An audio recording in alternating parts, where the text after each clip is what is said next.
वचन में दी गई वस्तु पर हमारा अधिकार है गरुड़, और दास होने के नाते हमारा अधिकार, हमारे भाग का अमृत तुझे प्रभु से मांगना चाहिए था। शेषनाग वासुकी, जब अपने ही पुत्रों ने अमृत ना मांगा हो तो इस पराये से क्या आस रखूं मैं? आप ऐसे क्यों बोल रही हैं दीदी? यदि नारायण ने अमृत देवताओं को देने का निर्णय किया है तो उसके पीछे कोई ठोस कारण अवश्य होंगे। हमारे लिए तो उनका आशीर्वाद ही पर्याप्त है। दूसरों की दया दृष्टि से कुछ भी मिल जाए उससे संतुष्ट हो जाना दासों के लिए उचित होता होगा दासी माँ, हमारे लिए नहीं। हमारी माँ ने हमें ऐसे संस्कार नहीं दिए कि कोई हमारा अधिकार छीन ले और हम चुपचाप अत्याचार सहन कर लें। अमृत पर हमारा अधिकार है माँ, और वो अधिकार हम लेकर रहेंगे। हाँ माँ, जिस वस्तु का वचन दिया जा चुका उसे प्राप्त करना हर शूरवीर का धर्म होता है। जब अधिकार मां के ना मिले तो छीनना आवश्यक हो जाता है मां। परंतु अमृत देवताओं की सुरक्षा में है और उनसे युद्ध करना उचित नहीं होगा महारानी।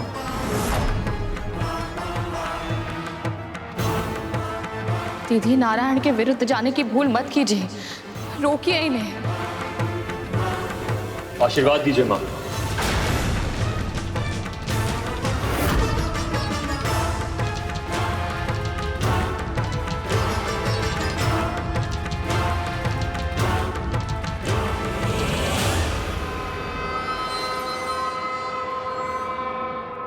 खड्गेन आक्रम्य भुजिता वीर भोग्य वसुंधरा, खड्गेन आक्रम्य भुजिता वीर भोग्य वसुंधरा, खड्गेन आक्रम्य भुजिता वीर भोग्य वसुंधरा, खड्गेन आक्रम्य भुजिता वीर भोग्य वसुंधरा।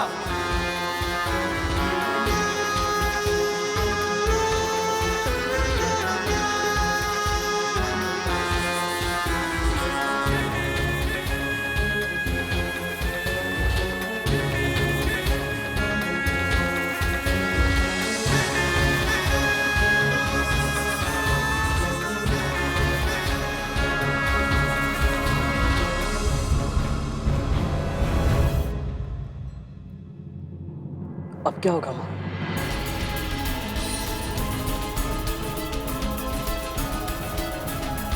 प्रभु, पृथ्वी पर स्थिति सुधरते हुए दिखाई नहीं दे रही। कद्रू ने ना तो विवाह में कुछ सीखा और ना ही व्यक्तिगत अनुभव से। ये जानने के बाद भी कि राहु के साथ क्या हुआ, उसने अपने पुत्रों को अमृत छीनने के लिए भेज दिया। कद्रू को यदि उचित अनुचित का भेद ज्ञात होता तो विंता को इतने समय तक उसके पास दासी बनकर नहीं रहना पड़ता। कहते हैं ना देवी, विनाश काले विपरीत बुद्धि। पर प्रभु, जब तक कद्रू की आंखें नहीं खुलेंगी विंता को दासत्व से मुक्ति नहीं मिलेगी। गुरु दत्तात्रेय ने कहा था, विंता की मुक्ति अमृत से जुड़ी हुई है। पर कैसे प्रभु? विधि के विधान का केवल अनुमान लगाकर उसे समझा नहीं जा सकता देवी। उसके अर्थ और उद्देश्य को तभी समझा जा सकता है जब जो होना हो वो हो गया है। प्रभु, मैं इतनी प्रतीक्षा नहीं कर सकती, कुछ तो संकेत दीजिए। विधि अपना रूप आकार लेना आरंभ कर चुकी है। इसके परम चरण में मेरी सहायता है। बद्रिका आश्रम में तपस्या कर रहे मेरे अंशावतार नग और नारायण करें।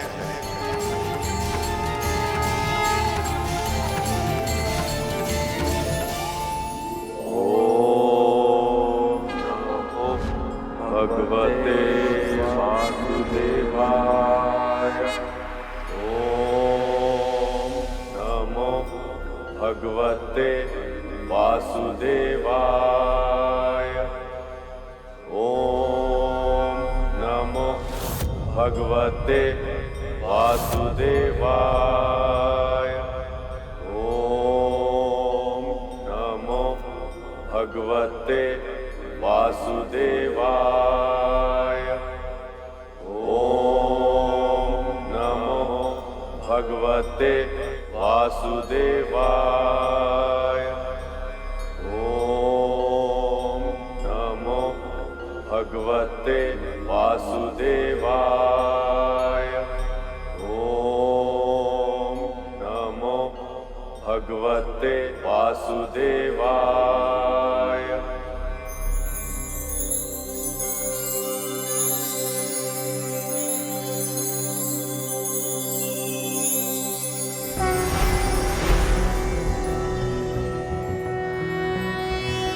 नमस्ते ब्रह्मरूपाय विष्णुरूपाय ते नमः। नमस्ते रुद्ररूपाय करिरूपाय ते नमः। विश्वरूप स्वरूपाय नमस्ते ब्रह्मचारिणे। भक्तप्रियाय देवाय नमस्तुभ्यं विनायक। ओम नमः।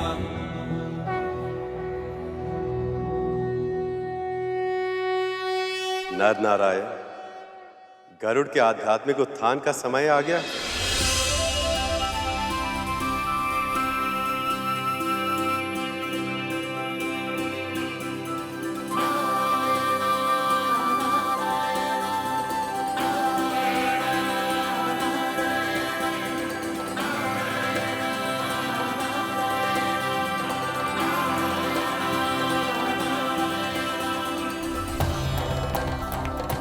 हम समझ गए प्रभु, आप जैसा चाहते हैं वैसा ही होगा।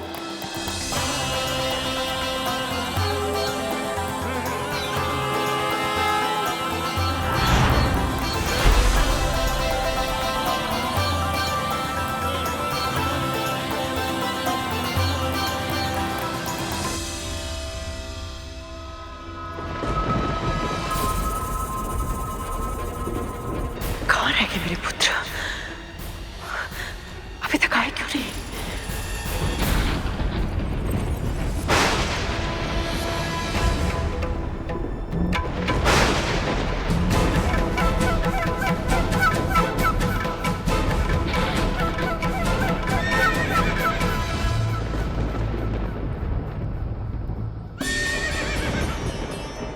देवराज इंद्र का रथ, इसका अर्थ है मेरे पुत्र विजयी हुए। इंद्र को परास्त कर दिया उन्होंने, और इंद्र ने अपनी प्राण रक्षा के लिए उन्हें अपना रथ उपहार में दे दिया। तभी तो वो इस दिव्य रथ में वापस लौट रहे हैं।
जिनका भाई अपने तन पर लगने वाले कोटि कोटि घावों के बारे में तनिक भी चिंता किए बिना समुद्र मंथन में स्वयं को घिसता रहा, कष्ट सहता रहा, तुम देवताओं के लिए अमृत प्राप्त करने का साधन बन गया।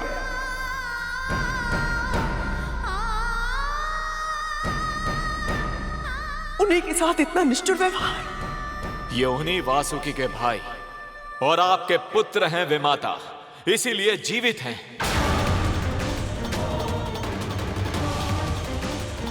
अन्यथा अमृत छीनने के दुस्साहस में मृत्यु दंड मिला होता इन्हें।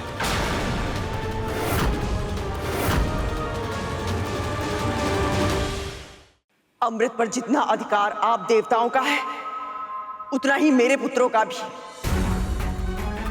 ये भी महर्षि कश्यप की ही संतानें हैं।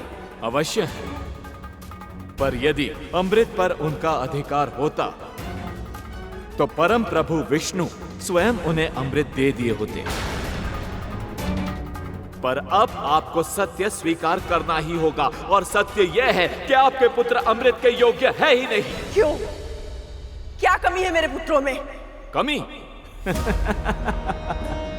विमाता, जब स्नेह अधिक बढ़ जाए तो पांव में बेड़ी और आंखों पर पट्टी बन जाती है, और आपके साथ भी ऐसा ही हुआ है।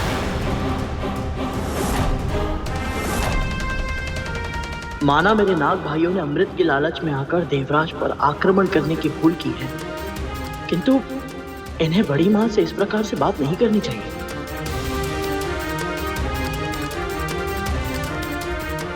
अब आपने पूछा है, इसलिए सत्य का दर्पण दिखाना मेरा कर्तव्य है, मेरा दायित्व है।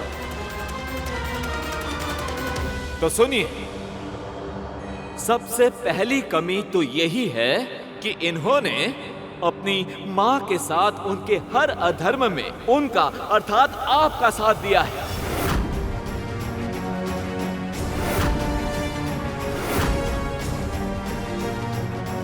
फिर चाहे वो अपनी विमाता देवी विंता को दासी बनाकर उनके साथ अपमानजनक व्यवहार करना हो, या फिर डिम के भीतर अपने भाइयों के प्राण लेने का प्रयास करना हो।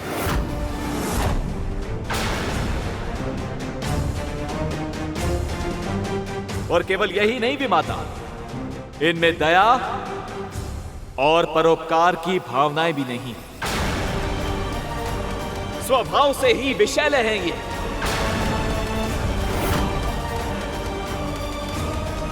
पर यदि अमृत पर इनका अधिकार हो गया तो पृथ्वी का संतुलन बिगड़ जाएगा, और मैं ये होने नहीं दूंगा विमाता।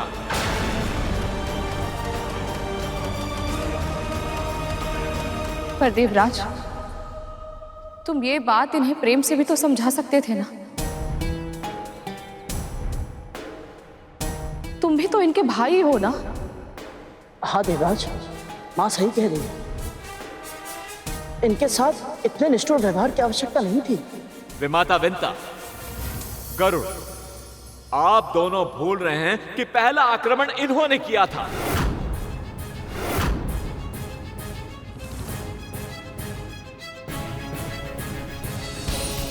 और ये बात भी सत्य है कि जिनकी मां बुद्धिमान ना हो, जो अपनी ही महत्वाकांक्षा के कारण धर्म और अधर्म पर भेद नहीं करती हो, उन्हें बातों से क्या प्रेम से भी समझाना असंभव है।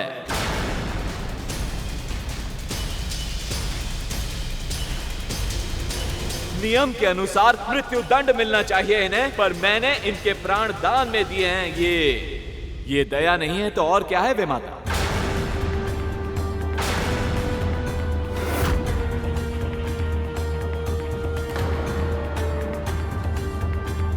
अब इस क्षण के बाद किसी ने कभी भी अमृत पर कुदृष्टि डाली तो उसकी मृत्यु निश्चित है।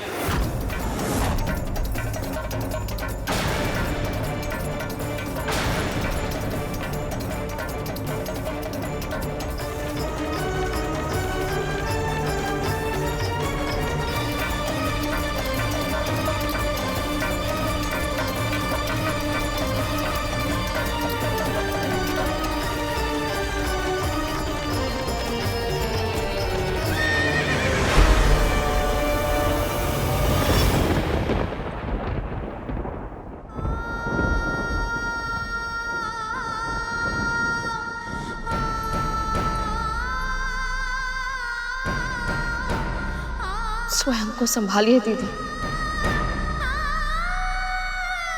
कुछ नहीं होगा इन्हें, स्वस्थ हो जाएंगे ये।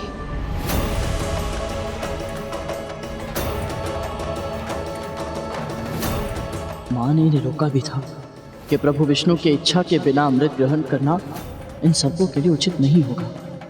यदि ये तब समझ जाते तो ये दशा नहीं होती।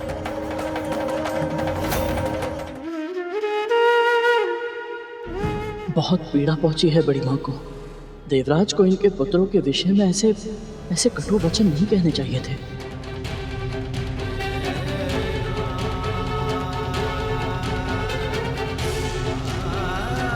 सबसे पहली कमी तो यही है कि इन्होंने इनकी मां के साथ उनके हर अधर्म में उनका अर्थात आपका साथ दिया है।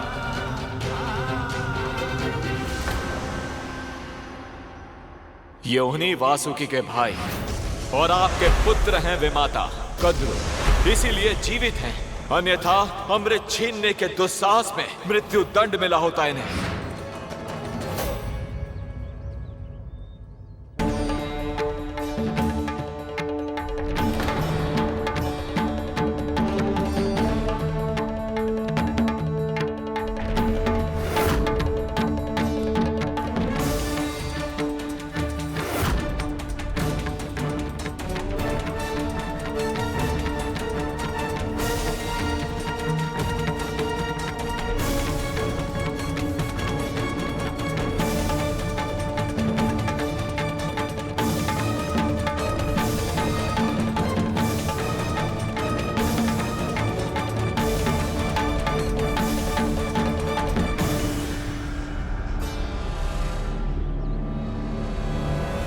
स्वभाव से ही विषैले हैं ये, पर यदि अमृत पर इनका अधिकार हो गया तो पृथ्वी का संतुलन बिगड़ जाएगा और मैं ये होने नहीं दूंगा विमाता।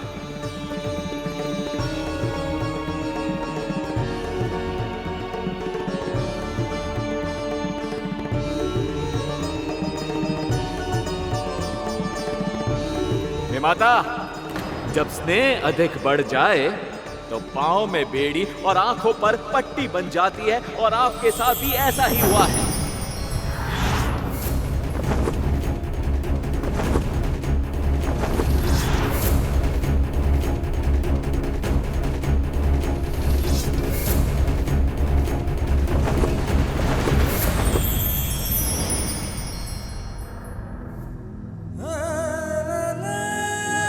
अमृत पर इनका उतना ही अधिकार है जितना तुम देवताओं का है। ये भी महर्षि कश्यप की ही संतानें हैं।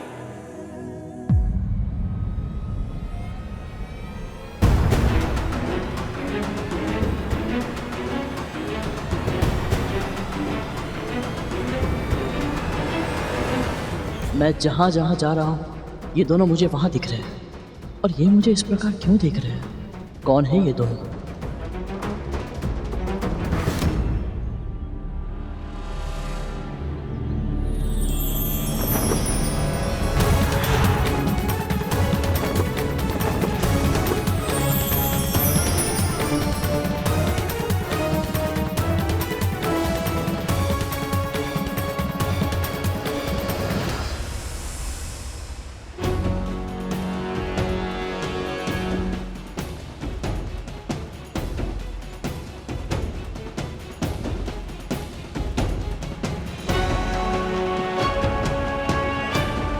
ये अवश्य ही कोई देव आत्मा होगी। ये मुझे हर जगह दिख रहे हैं और इनके दर्शन से मन में शांति का अनुभव हो रहा है।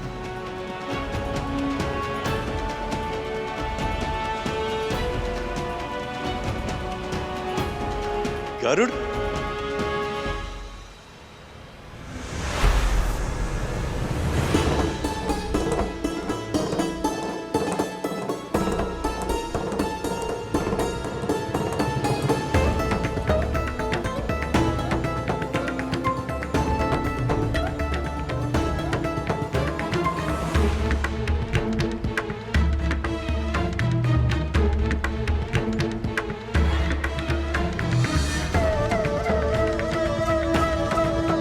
आप दोनों कौन हैं?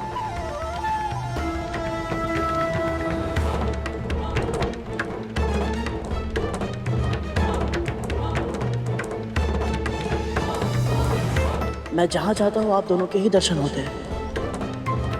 आपके चारों ओर दिव्य आभा भी है। मुझे क्षमा कीजिएगा परंतु मैं पहचान नहीं पा रहा हूँ।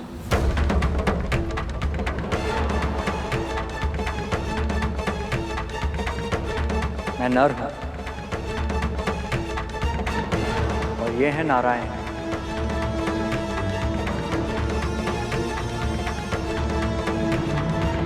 हम दोनों परम प्रभु विष्णु के अंशावतार।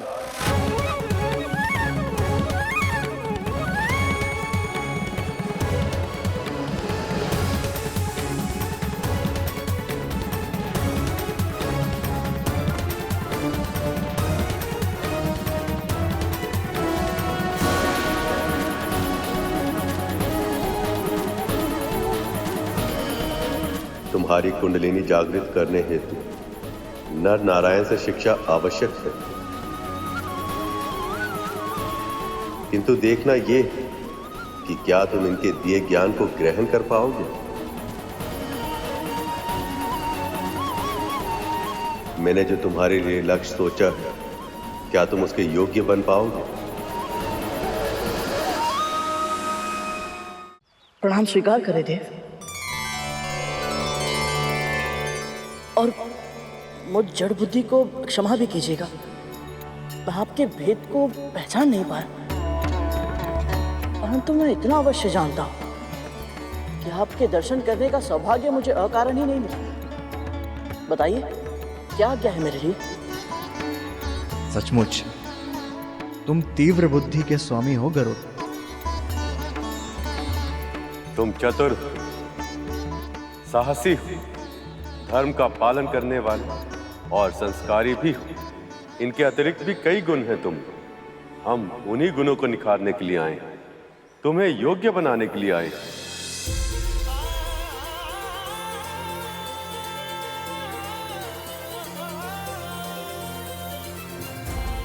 योग्य बनाने अर्थात? हाँ, तुम जिनकी कल्पना तक नहीं कर सकते ऐसे महत्वपूर्ण कार्य करना, विशेष उपलब्धियां प्राप्त करना, ये तुम्हारी नियति है गरुड़। परंतु नियति तभी प्राप्त की जा सकती है जब तुम उसके योग्य बनोगे।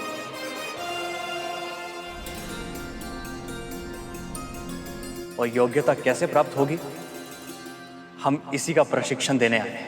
ऐसा कौन सा कार्य करना है मुझे जिसके प्रशिक्षण के लिए श्री विष्णु के अंश अवतारों को स्वयं आना पड़ा? सही समय आने पर तुम्हें इसका कारण और उद्देश्य दोनों पता लग जाएंगे।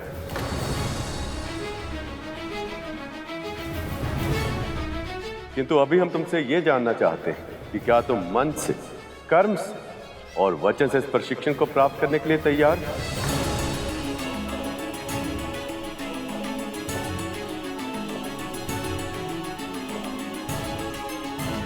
मैं आपके हर शब्द को आदेश मानकर स्वीकार करूंगा गुरुदेव। बताइए क्या करना होगा मुझे?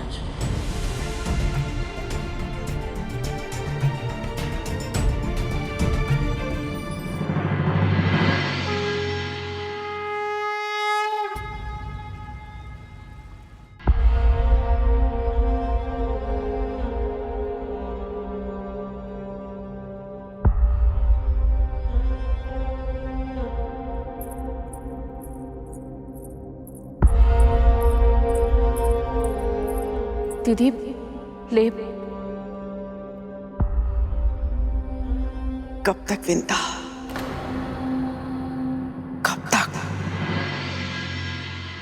कब तक मेरे पुत्र यूं ही युद्ध में पराजित होते रहेंगे और चोटिल होते रहेंगे?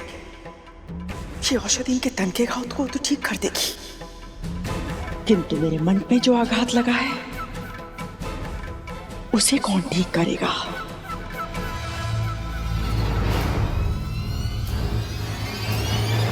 मैं भीतर से रक्त रंजित हो गई हूं, उसकी पीड़ा कैसे ठीक होगी? कैसे विंता? कैसे? दीदी, जो नहीं मिला है उसके बारे में सोचकर स्वयं को दुखी क्यों कर रही है? जो मिला है उस सौभाग्य का ध्यान कीजिए। स्वयं माँ लक्ष्मी और प्रभु विष्णु ने आपको आशीर्वाद।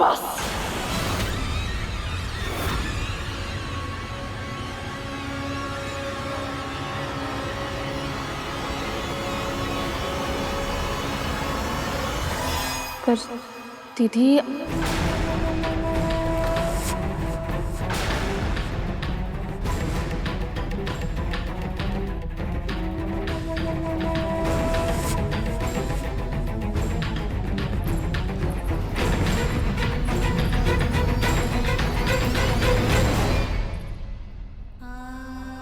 ये नागपुत्र इतने कष्ट में है, दीदी क्रोध में है और गरुड़ भी दुखी होकर न जाने कहां चला गया है।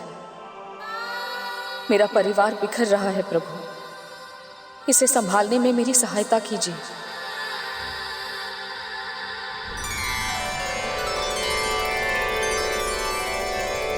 ॐ आदित्याय विद्महे सहस्रकिरण्य धीमहि तन्नो सूर्य प्रचोदयात्।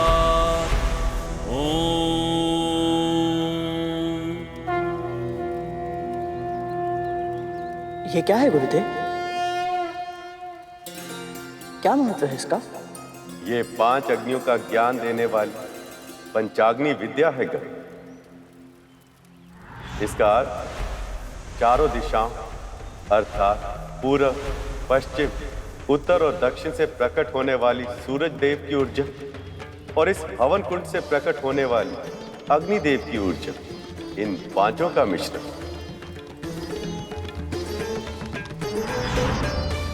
इससे साधक के अंतर्निहित शक्ति के प्रकटीकरण की प्रक्रिया आरंभ होती है। या ऐसे भी कहा जा सकता है कि यह विद्या साधक के आत्मिक विकास की नींव है। इस संसार में आत्मा जन्म लेती है और नियत जीवन व्यतीत करके मरण को प्राप्त हो जाती है। ऐसा चक्र सदैव चलता रहता है, निरंतर। ऐसा कैसे होता है, क्यों होता है और इस चक्र से व्यक्ति को मुक्ति कैसे मिल सकती है, ये सब ज्ञान पंचाग्नि विद्या से मिल सकता है। मैं कुछ समझा नहीं गुरुदेव।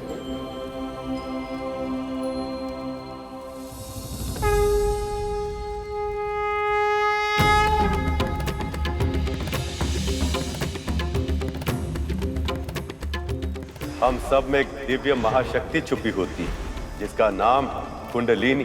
सामान्य रूप से यह महाशक्ति हमारे तन में सुप्त अवस्था में विद्यमान होती है, पर यदि इसे जगाया जाए तो 7 चक्रों से होते हुए ऊपर की ओर मस्तिष्क तक जाती है और सभी चक्रों को जागृत कर देती है।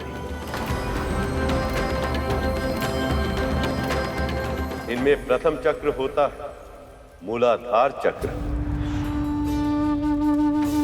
मेरुदंड के मूल में स्थित इस चक्र को जब जागृत किया जाता है तो विभिन्न चुनौतियों का सामना करने की हमारी क्षमता में अद्भुत आत्मविश्वास का अनुभव होता है। ऐसा लगता है जैसे हम अपने दोनों पांवों पर पूरी दृढ़ता से खड़े होने में सक्षम हैं। पर जब ये अवरुद्ध तो हमें संकट का आभास होता है। ऐसा लगता है जैसे हम अस्थिर भूमि पर खड़े हैं और कभी भी गिर सकते हैं।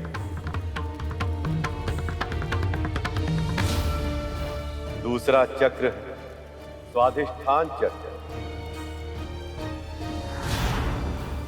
ये उदर के निचले हिस्से यानी नाभि के तनिक नीचे स्थित होता है।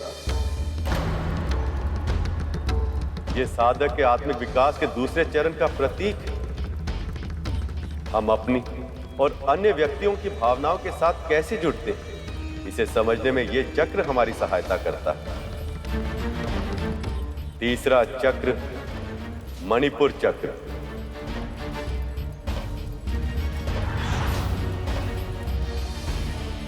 उदर के ऊपरी भाग में स्थित यह चक्र आत्मविश्वास को नियंत्रित करता है। जब साधक की कुंडलिनी मणिपुर चक्र तक पहुंच जाती है तो उसे स्पष्टता, आनंद, ज्ञान, बुद्धि, विवेक और सही निर्णय लेने की योग्यता अपने आप प्राप्त हो जाती है। चौथा चक्र अनाहत चक्र।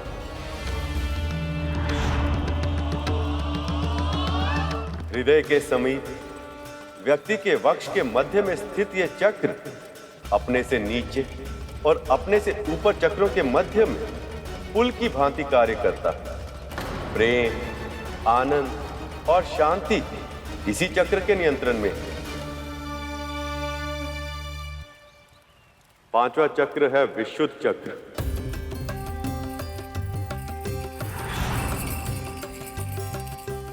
कंठ के पीछे स्थित यह चक्र संवाद, अभिव्यक्ति और सत्य को नियंत्रित करता है।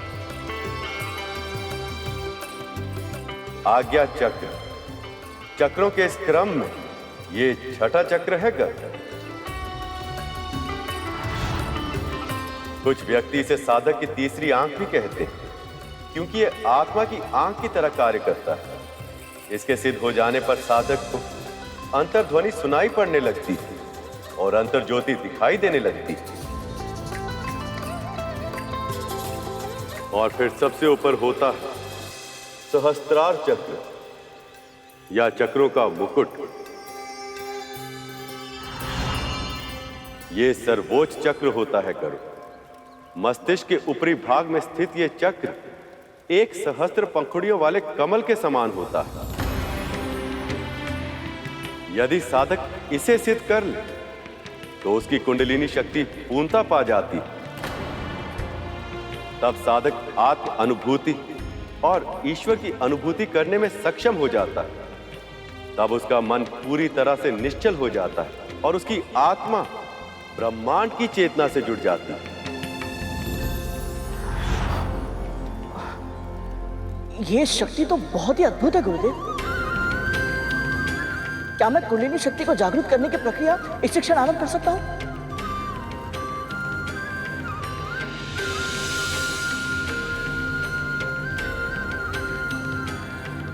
ये प्रक्रिया आसान नहीं है गरुड़। तुम्हें इस साधना में अपने आप को पूरी तरह से समर्पित करना होगा। मैं वचन देता हूं गुरुदेव, मैं आपके सभी निर्देशों का पूरी तरह से पालन करूंगा।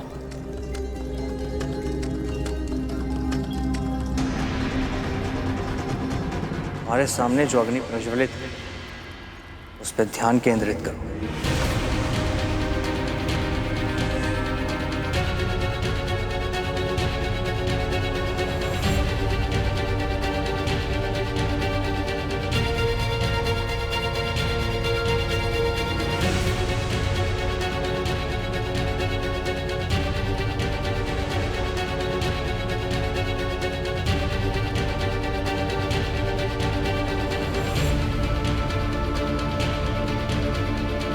यह अभ्यास तुम्हारी कुंडलिनी शक्ति को जागृत करने हेतु आवश्यक है। कोई भी विद्या ग्रहण करने के लिए मन तथा मस्तिष्क को एकाग्रित करना आवश्यक है।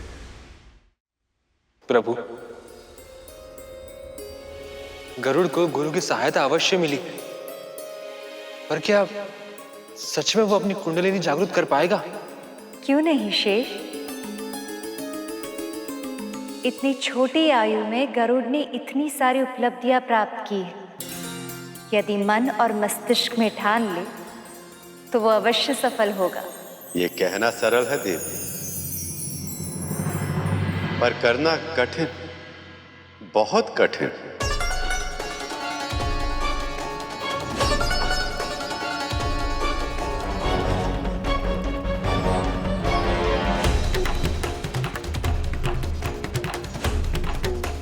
मुझे इस अग्नि को और कितनी देर तक देखना होगा? गरुड़ का मन तो बहुत ही चंचल है, इतनी शीघ्र भटक गया। इतने शीघ्र ही धैर्य को खो दोगे तो साधना कैसे करोगे गरुड़? यदि तुम अपनी कुंडलिनी शक्ति को जागृत करना चाहते हो तो योग, प्राणायाम और विश्राम के नियमों का कड़ा पालन करना होगा और ध्यान सदैव अपने लक्ष्य पर केंद्रित रखना होगा। इस प्रक्रिया में तुम जितने विचलित होगे उतना ही अधिक समय लगेगा।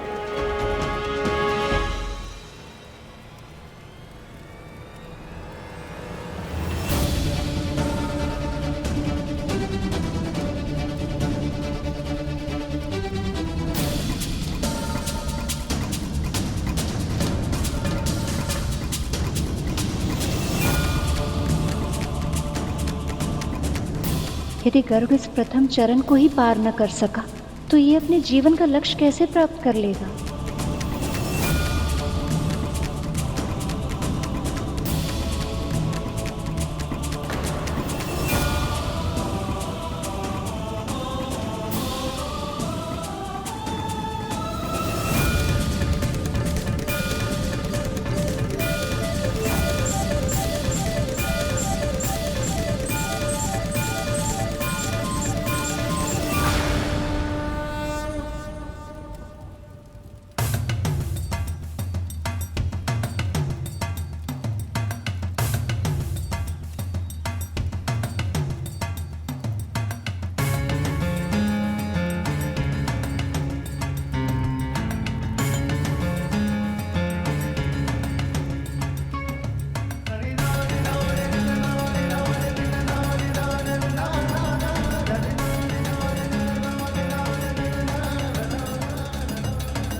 गरुड़, गरुड़,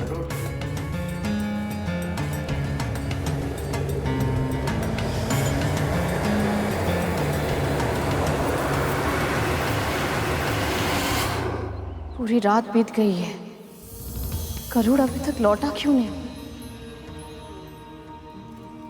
ओम नमो भगवते वासुदेवाय। ओम नमो भगवते वासुदेवाय। ओम नमो भगवते वासुदेवाय। ओम नमो भगवते। गरुड़ स्वयं को आपके चरणों में समर्पित कर रहा है प्रभु। अब मुझे उसकी चिंता नहीं है, आप उसके मन को अवश्य शांत करेंगे।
ना मुझे आपके उपचार की आवश्यकता है और ना ही आपकी दया की।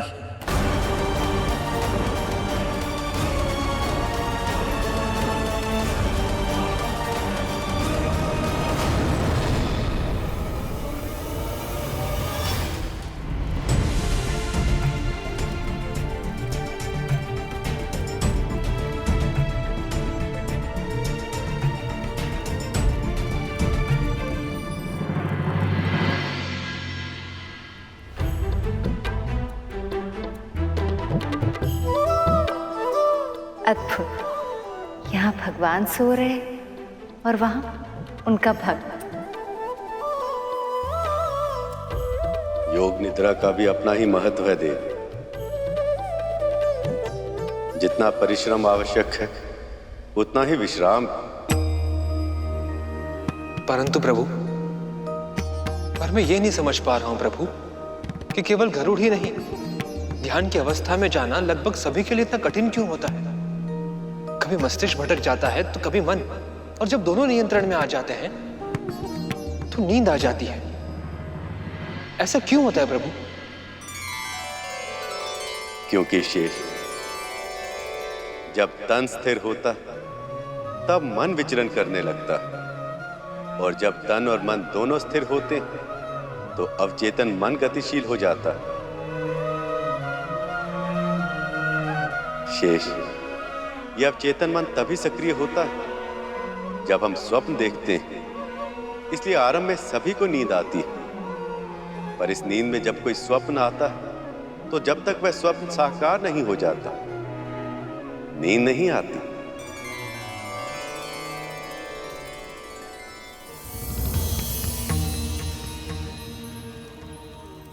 यदि तू मेरा ये कार्य करने के लिए तैयार है तो मैं तुझे और तेरी मां को दासत्व से मुक्त कर दूंगी। तुम्हें ऐसा नहीं करना चाहिए करो, इस पे तुम्हारा अधिकार नहीं। मेरा पुत्र और मैं, हम दोनों मुक्त हो गए, दासत्व से मुक्त हो गए हम दोनों।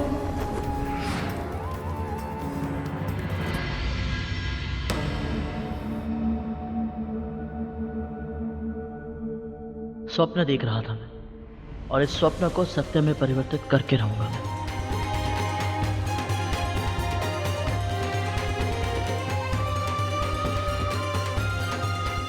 यदि मैंने नर नारायण द्वारा दी गई शिक्षा को योग्यता से प्राप्त कर ली तो उनके कहे अनुसार मैं भविष्य में कई उपलब्धियां प्राप्त करूंगा, और उनमें से मेरी प्राथमिकता होगी मां को दासता से मुक्ति दिलाना। अब मुझे और भी कठिन साधना करनी होगी।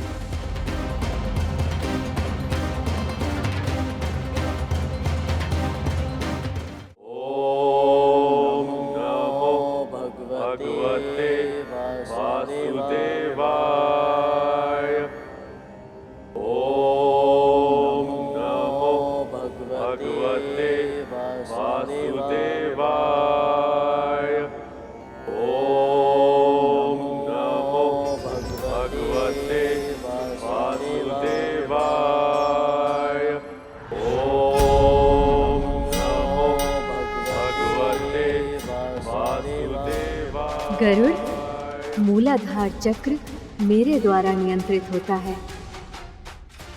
मैं तुम्हारे लिए उसे जागृत करता हूँ ताकि तुम जीवन संघर्ष की चिंता से उबर सको।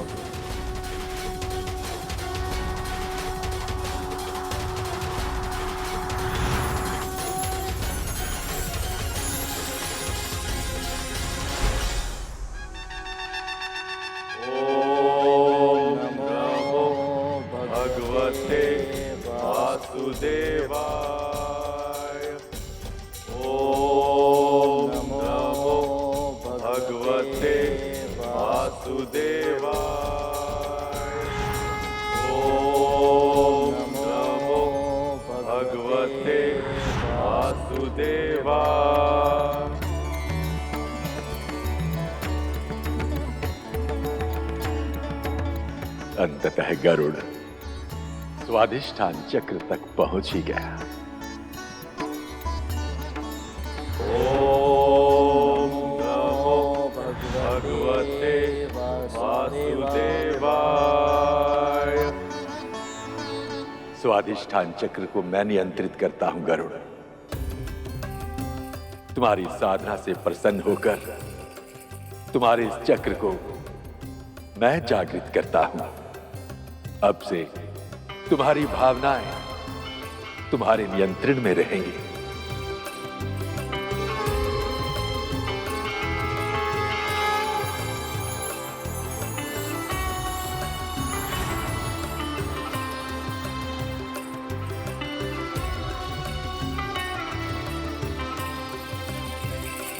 ओम नमो भगवते वासुदेवा।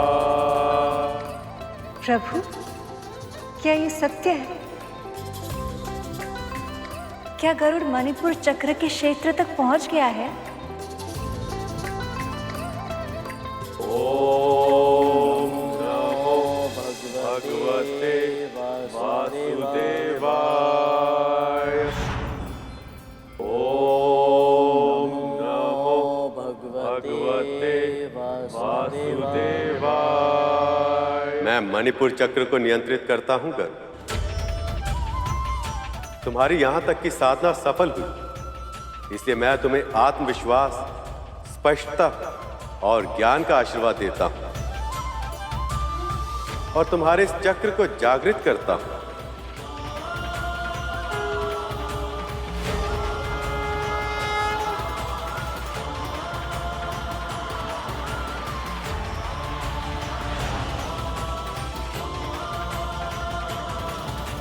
प्रभु,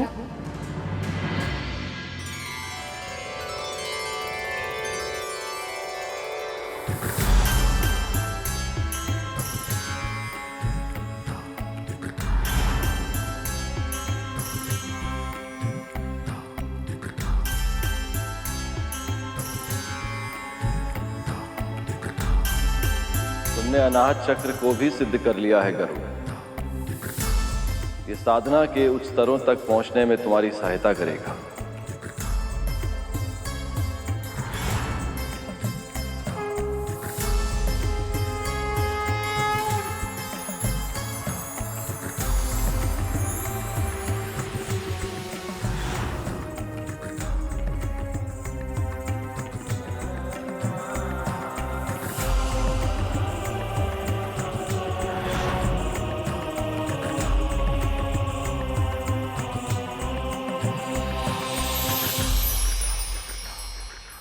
जब विंता मां को गरुड़ की इस असाधारण उपलब्धि के बारे में पता चलेगा तो कितनी प्रसन्न होंगी वो।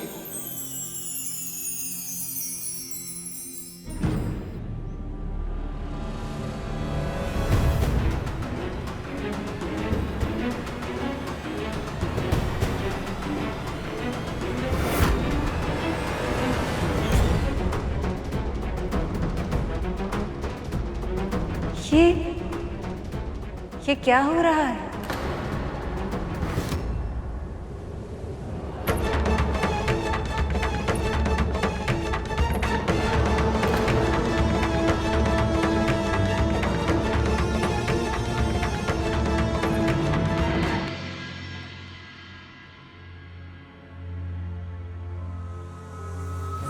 जब वासुकी को लेके जाना था तब देवताओं और असुरों दोनों ने सहमति दी थी कि मेरे पुत्रों में भी अमृत बांटा जाएगा। कद्रू,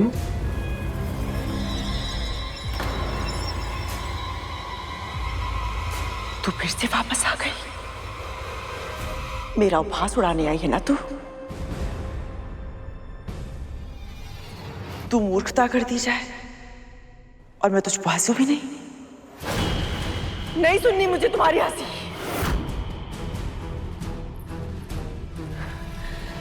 तेरी हंसी मेरे कान भेद रही है। चली जा यहां से, जाओ। 2 पल के लिए, केवल 2 पल के लिए अपने अभिमान को त्याग कर दे कद्रू। वो मेरी बात सुन, तू जो कर सकती थी तूने वो सब कुछ किया, किंतु फिर भी असफल रही ना। स्पष्ट है कि अपने लक्ष्य की प्राप्ति के लिए जिस मार्ग पर तुम चल रही थी वो उचित नहीं है। अभी भी समय है कद्रू, अपना मार्ग बदलते। विनम्रता से स्वीकार कर ले कि विधि का विधान तू नहीं बदल सकती। महत्वाकांक्षाएं आवश्यक है, किंतु उसकी अति सदैव पूरी होती है।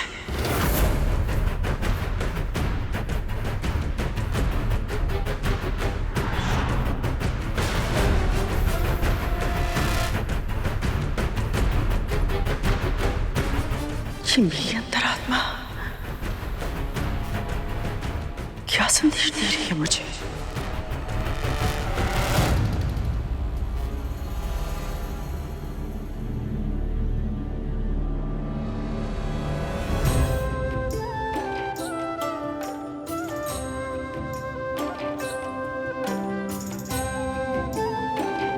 ओम नमो भगवते पुत्र, माँ,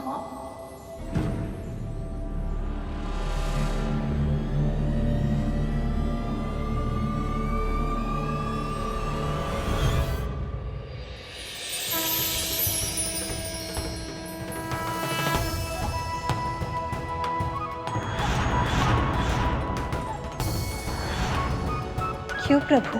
सखी सरस्वती ने गरुड़ को साधना के और ऊंचे स्तर तक पहुंचने से क्यों रोका? सरस्वती ज्ञान की देवी और किसको किस समय कितने ज्ञान की आवश्यकता है, ये उनसे बेहतर और कौन जान सकता है।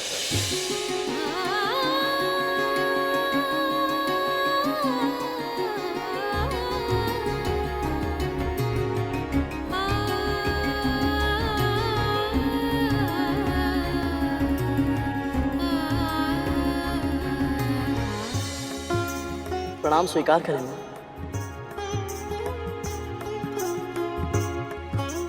जानते हो गरुड़, मुझे तुम्हारी साधना को बीच में ही क्यों रोकना पड़ा? क्योंकि परम ईश्वरीय सत्ता के साथ एकाकार होने के लिए जिस सर्वोच्च आध्यात्मिक यात्रा की आवश्यकता है, उसके लिए तुम तैयार नहीं हो गरुड़।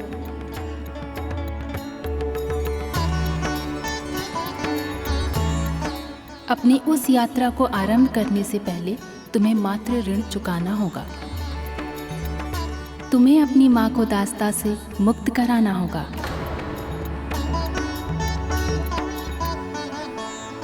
उसके बाद ही तुम उस महायात्रा के योग्य बनोगे।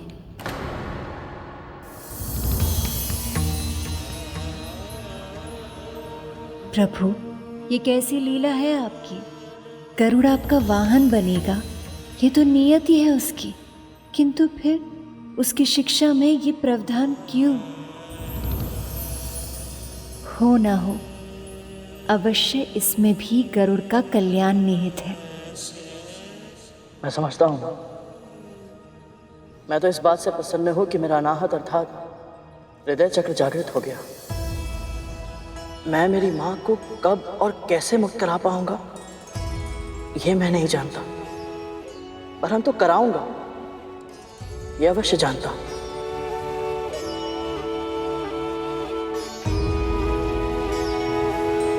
और जहां तक प्रश्न आगे की यात्रा का है मां, तो मेरी मां सदैव कहती है, यदि मन भक्ति से भर जाए तो प्रभु को पाने की शक्ति अपने आप ही अर्जित की जा सकती है। प्रभु की कृपा से मैं ये योग्यता भी अर्जित अवश्य कर लूंगा। तुम अपने दोनों लक्ष्य अवश्य पूर्ण करोगे। मेरा आशीर्वाद तुम्हारे साथ है।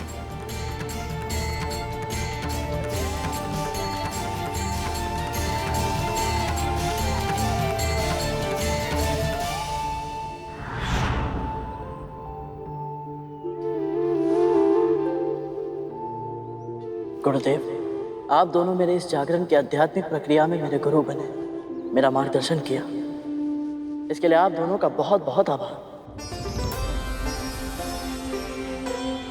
अब मेरे मन की जिज्ञासा केवल आप दोनों ही शांत कर सकते हैं, इसलिए मुझे बताइए गुरुदेव, ऐसा कौन सा कार्य करना है मुझे जिसके लिए आप दोनों ने मुझे शिक्षा दी है? उस कार्य को समझने के लिए तुम्हें देवी कद्रू के मन को समझना होगा। गुरुदेव, जाओ पूछो उनसे कि उनके मन की सबसे बड़ी इच्छा क्या है।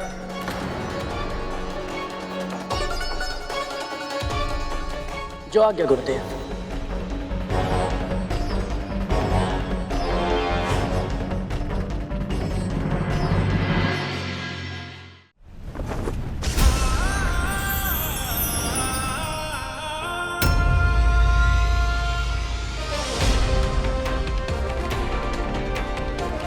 अब किसी भी मूल्य पर अपनी मां को दास्ता से मुक्त करा कर रहूंगा।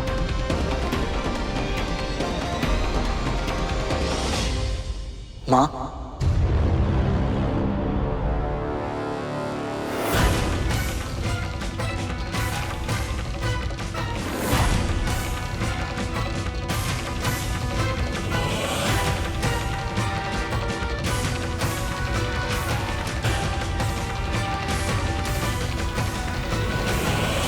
आपको ऐसे चिंतित नहीं देख सकता मां। बताइए, क्या है आपके मन में? क्या है आपकी सबसे बड़ी इच्छा?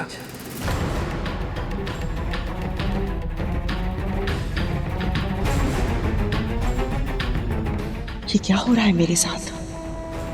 मेरी अंतरात्मा मुझे कोई संदेश देना चाहती थी और अभी ये गरुड़ यहाँ अचानक, इसका क्या अर्थ हो सकता है? माँ को ये क्या हो गया है प्रभु? ये मैं भी सोच रही हूँ, कद्रू इतनी भयभीत क्यों हो गई? यही तो मनुष्य की विडंबना है। वो सदैव चाहता है कि भगवान उसे वो दे दे जो उसके मन की सबसे बड़ी इच्छा है। और यदि अचानक स्वयं भगवान आकर ये कह दे कि मांगो तुम्हें क्या चाहिए, तब उसे विश्वास नहीं होता, वो शक पका जाता है और ऐसी अवस्था में कुछ ऐसा मांग लेता है जो उसे नहीं मांगना चाहिए। ये प्रश्न क्यों? क्या उद्देश्य थी और क्यों जानना चाहता है मेरी इच्छा? तो मैं तो बस आपकी चिंता दूर करना चाहता हूँ, आपको प्रसन्न देखना चाहता हूँ। कुछ भी ऐसा है जिससे आपको शांति मिले, जिससे आपका मन संतुष्ट हो, मुझे बताइए। मैं आपकी इच्छा अवश्य पूरी करूंगा, फिर चाहे उसके लिए मुझे कोई भी मूल्य क्यों ना चुकाना पड़े। बताइए मां, क्या इच्छा है आपकी?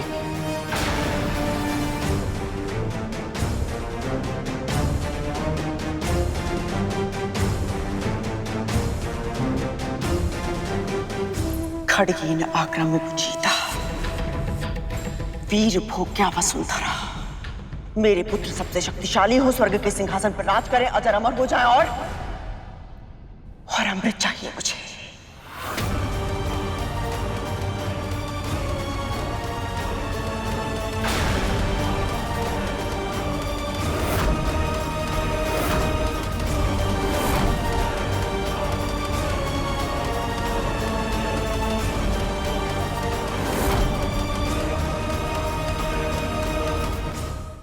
प्रभु, मां गरुड़ से ऐसी अनुचित मांग कैसे कर सकती है? देवराज इंद्र ने इतना समझाया, फिर भी कद्रू समझ क्यों नहीं रहे? अपने पुत्रों को मरणासन अवस्था में देखने के बाद भी उसका मन मान क्यों नहीं रहा कि अमृत पर इनके पुत्रों का अधिकार नहीं है?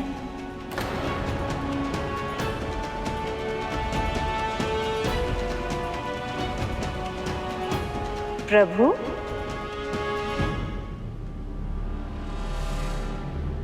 आपने ही कद्रू के मन में अमृत की इच्छा जगाई प्रभु। पर क्यों आप गरुड़ को इतने बड़े धर्म संकट में डाल रहे हैं? यदि गरुड़ को भविष्य में मेरा वाहन बनना है तो सर्वप्रथम उसे धर्म योद्धा बनना होगा। धर्म और अधर्म दोनों को समझना हो, यह गरुड़ की परीक्षा है देव। अब देखना ये कि वह किसका चुनाव करता है।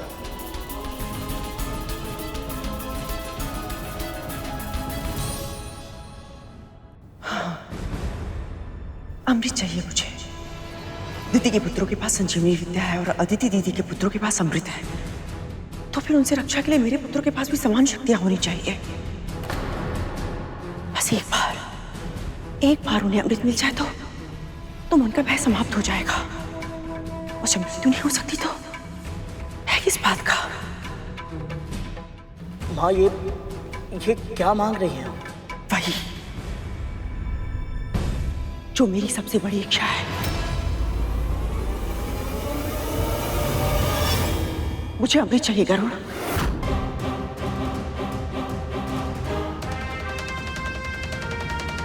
और मुझे विश्वास है कि तू ही ये काम कर सकता है, क्योंकि देवता तुझ पर विश्वास करते हैं।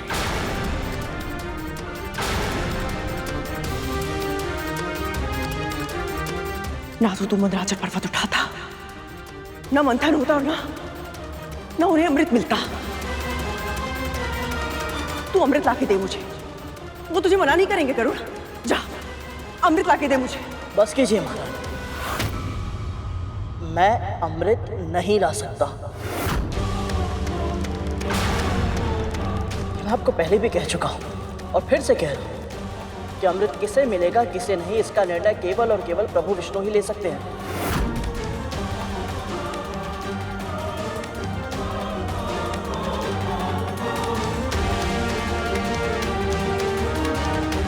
गरुड़ सही कह रहा है दीदी, आपकी ये मांग अनुचित है।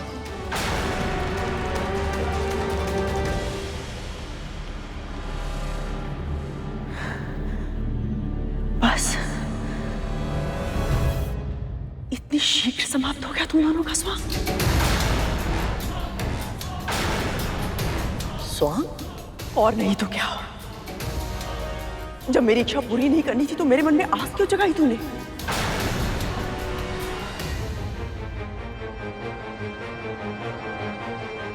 मैं अपनी मांग लेके तेरे पास नहीं गई थी, तू स्वयं आया था मेरे पास।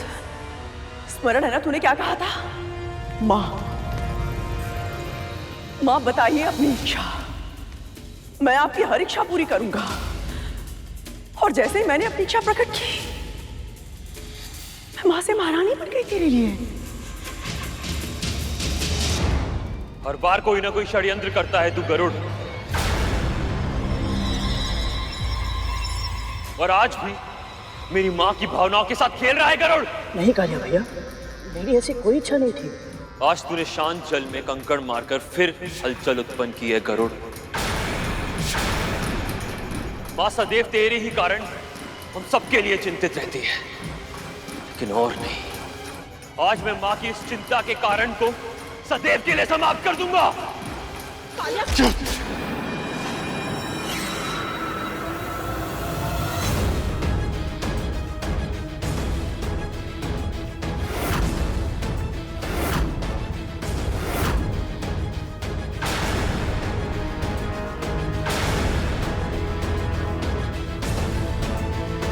इतना क्रोध, इतनी शक्ति, कहीं मेरी अंतरात्मा मुझे ये संदेश तो नहीं देना चाहती थी कि गरुड़ ही मेरे पुत्रों के लिए संकट का कारण बनेगा? नहीं, मुझे मेरे पुत्रों के लिए अब अमृत लाना ही होगा, भले ही मुझे गरुड़ को और विंता को अपनी दास्ता से मुक्ति का वचन ही क्यों ना देना पड़े। पक्षीराज गरुड़ के साहस भरे कारनामे देखने के लिए चैनल को सब्सक्राइब करें और साथ ही बेल आइकॉन दबाना न भूलें।